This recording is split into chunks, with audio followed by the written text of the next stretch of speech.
Yo guys, what is going on? It's your boy Nicktana back again with another video. Here on this channel, we talk about everything and all gaming. We're going to be going in and getting into our review of Hi-Fi Rush. I got so much that I want to talk about this game, and this game literally came out of nowhere, but this game has been getting so much hype and so much traction, and I sat here and played it for myself, spent about 15 hours on the game, and I'm going to go ahead and give you guys a review on everything I loved and everything I didn't like on the game. And I really don't know how I want to do these videos. I don't know how I want to structure my reviews. And I feel like this is going to be my first really set review. What better way to do it than just press the record button and see what comes out of it? But before we get into anything, if you do like this type of content, make sure you guys leave a like, follow, all that good stuff. I want to go ahead and get into what Hi-Fi Rush is actually about. If you don't know, or if you haven't heard of this game, you're honestly missing out, because it instantly caught my eye. It's basically a rhythm hack and slash game about a 25-year-old named Chai, who his dreams is to live out and be a rock star. He currently achieved his dreams because he has a defected arm. So in the process of trying to get his arm fixed, he makes his way to Vandalay Technologies campus, where they're holding a project called Project Armstrong, which Project Armstrong is a cybernetics project to replace his limb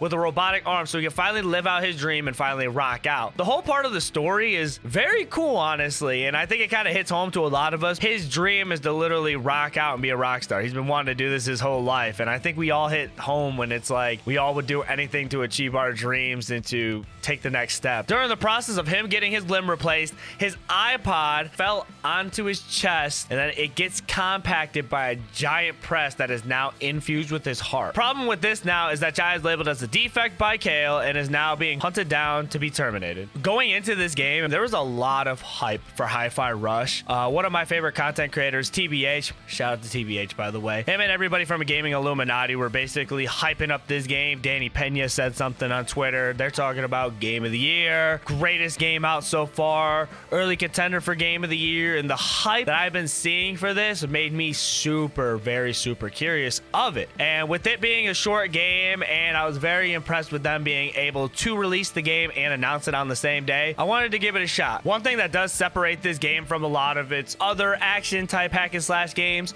is it is a rhythm based game. So you can't just sit there, and when I say hack and slash, you can't just sit there and just spam the X button until your buttons fall off, or you can press the Y button and XXY super as fast as you can and just get off combos and enemies destroy faster. No, the whole point of the game is when you're attacking and moving, you got to move to the beat, you got to hit to the beat, and the game will reward you for that. So a lot of times in combat, your combos are basically based off of X and Y buttons, but you want to move them and you want to press them to sounds of heartbeats, basically. So like every time you hear like a clap or something like that, you want to press the X button and you want to keep on timing that with your beats, and doing that so does more damage to your enemy and you perform super sick combos. So that's the one thing that I did have to learn from this game, is basically from the very get-go, I was sitting there trying to spam the X button, spam the Y button, and I was wondering why I wasn't getting nowhere. And it took me a while to learn how to combo and stuff like that, and how to hit to the beat. But once you get that feel and you kind of get that timing, it's easy to keep on doing and keep on completing.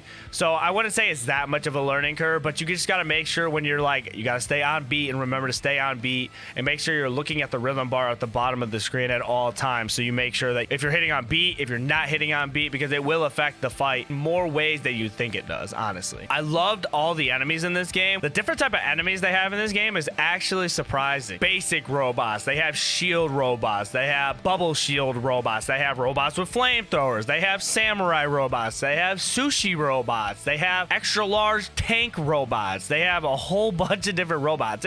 It's robots, but the variants that they have them in and the way you have to shift your play style around defeating them is very cool, and how you have to parry around them. There's birds, there's dogs, there's wolves, a lot of different enemies in the game, so it doesn't feel like you're taking on the same mobs over and over and over again, which I do like. There's dodge mechanics, parry mechanics. One thing that I did like also is you kind of get like a God of War rage mode special attack in the game, which is pretty much like a lifesaver if you're low on health and you want to use it and you can get your health back. I thought that was super cool that they added in there. And even the parry system they added in the game, you got to time it to the rhythm of the beat, which is very hard, but it feels so good when you hit all your parries. The thing about the combats is I played this playthrough on normal. Like, I like to play my playthroughs on whatever the game recommends me to play. It it still felt like it was kind of hard. Like everything wasn't a breeze like I thought it would be. The window of timing these parries up is a very, very small window. During the story, you run into 5 friends that help you on your journey. Peppermint is the computer genius. Macaron, the old employee of Vandelay who wants to help. Cinnamon, which was one of my favorite characters in the game, is a robot, and he's absolutely hilarious. I mean, look at him. Koriska, the head of security of Vandelay who wants to help you up on your journey, and 808, the cat. This cat is sick. Cat is awesome. And there's a level that you get to play as the cat. One of my favorite parts of the game. It was super hype. You get 3 of these characters to use as your character assistant. Peppermint, Macaron, and Koriska. Peppermint uses her gun to take down bubble shields on robots. Macaron uses his big muscular muscles to take down big shields and big defenses to do a lot of damage. And Koriska is used to stun enemies a lot of the time and get rid of flamethrowers of other robots, which was very, if we could get into that, the flamethrowers were so annoying. Like that had to be the worst type of robots in the game, were the ones that shot out flames from a million miles away that just sat there and they set you on fire. You can't do anything until you wiggle out of it, which a lot of time you wiggle out of it as fast as you can and it'll still take forever to get out of. Those flamethrower robots were just annoying, and every time I couldn't even like think. I'm just spamming buttons trying to get out of it every time. There's a chip mechanism inside of the game that you could use to upgrade certain abilities they have, so you can make them recharge faster or do more damage or more stuns, which is kind of cool because it switches up playstyles a lot of the time, because some maps you might have to use Peppermint a little bit more than Macaron, Koriska a little bit more than Peppermint, and it kind of vice versa, so you kind of want to pick your chips accordingly to what abilities you want. I found out a lot of the times I like to use the Koriska ability just because if I literally just loaded up all my chips on her because I made her come back as fast as possible, and then I just literally stunned every time I possibly could. Stun, stun, stun, stun, stun, stun, stun. Every time I stunned, and then I sat there and I got a free attack every single time, and they couldn't do anything about it. So that was one of the more broken abilities in the game, but it helped out a lot. But Macaron wasn't that bad either, because I sat there and I gave him what, more muscles or more power or something, and he does a lot of up close damage that is very helpful if like enemies get a little too personal. I mean, this game should be its own cartoon. From every little cutscene to every little stage and new area that you unlock in the game is made very well, and it's very colorful, very smooth. Not a lag is in this game at all. And the art style that it has, it feels like it could be like a Saturday morning cartoon. You wake up and watch this early in the morning with your kids.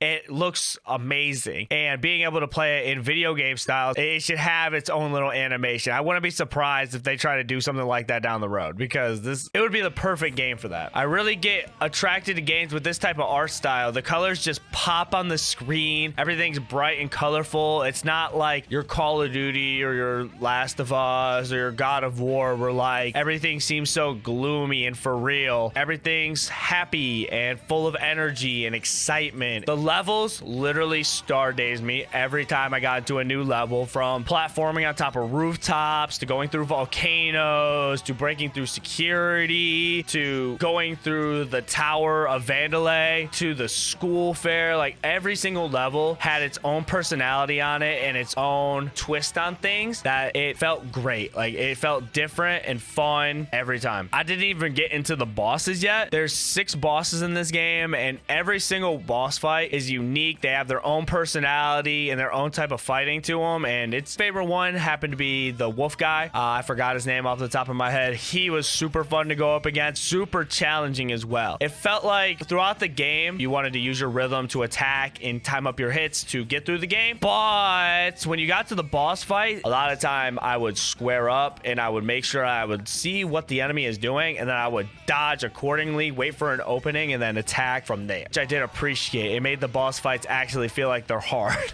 The way they score you off these levels, by the way, they're separated into tracks, and each track is separated by a letter grade, just kind of see how you do, which was kind of dope, because every time I would sit there and challenge myself and be like, well, I only got a C here and a D here, and you see how much you improve by how shitty your scores are in the beginning, because your timing, my timing, every single time was a D, D, D, D, D, D, D, D, D. It was like I'm in the 3rd grade again. D, D, D, D, D, D. Just a bunch of low, terrible grades. But eventually when you get to the beat, you get to the rhythm, you get higher grades, and that results to higher higher rewards to upgrade your stuff down the road. This game in general, the music is very, very good.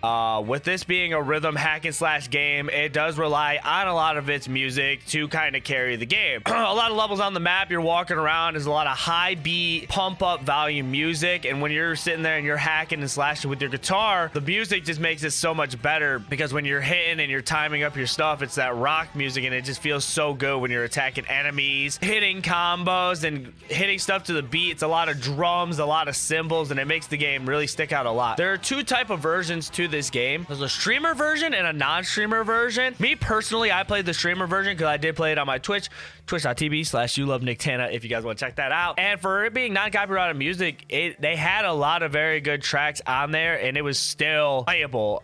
Sometimes when you think of like non-copyrighted music, you think of just like very cheesy, corny music, but it actually was pretty well performed, and it's really stuck to the theme. Some of the music that you get if you do not pick the streamer version are top bands like 9 Inch Nails, which they have 2 songs on there, and I think it'd be pretty badass. There's 2 9 Inch Nails songs that you could play while playing to this game. Overall, I really did enjoy this game a lot. I'm kind of just going on a tangent and kind of just talking about random things that I liked here and there. Starting from beginning to end, there was never a moment where I felt that I was getting bored or I didn't want to play this game anymore. They did a really good job of mixing story, action, rhythm, platforming. Everything kind of fit together and nothing seemed very forced in, which I really enjoyed. From beginning to end, I was locked into the story. I wanted Chai to achieve his dreams. I wanted him to get his arm fixed, and I wanted him to rock out and be himself. I forgot to throw this in. I'm recording this after the fact. I am recording and chopping on my video. I guess the one thing I will say, if I had to nitpick and pick a negative of the game, would be is that I really didn't like how there's no playability at the end of the game. The only thing that you could really get into at the end of the game is when you could like retry levels and try and get a higher score, but it really doesn't benefit you to do that. There's no like post-game missions or like anything crazy that makes you want to play the game afterwards. So basically, if you spend your 10 to 15 hours beating the game, that's about all you're going to get out of it. So unless you like replaying levels and retrying stuff, so take that with a grain of salt when it comes to beating this game, but just wanted to throw that in there for you guys. If you guys want me to really nitpick and find something that I really didn't like about the game, that's like the only negative I would say. As of right now, this game in January has been the best game I played all year. It is very early to kind of dedicate something like that, but I think it's safe to say, like, as of right now, this has been the best game I played this year. Everything about it just took me away, from the animation to the fighting to the level designs to the characters that are in it, story, everything was absolutely fantastic. I don't want to just go, the thing is, I don't want to go too deep into the story. I want you guys to experience yourself, but on my first impressions, this game is definitely a 9 out of 10. I don't think it's a perfect 10 out of 10. For it being a 10-hour game, for it coming out of nowhere and being on the Game Pass and all that stuff, it gets a W. It gets an absolute W, guys, and I do recommend that you guys give this a chance for yourself. Check it out and make sure you come back to let me know how much you really enjoyed it, or if you didn't enjoy it at all, because I'm honestly curious. Thank you guys for listening to my Hi-Fi Rush review. Be safe, tell someone you love them, and I'll catch you guys next time. We're out. Later.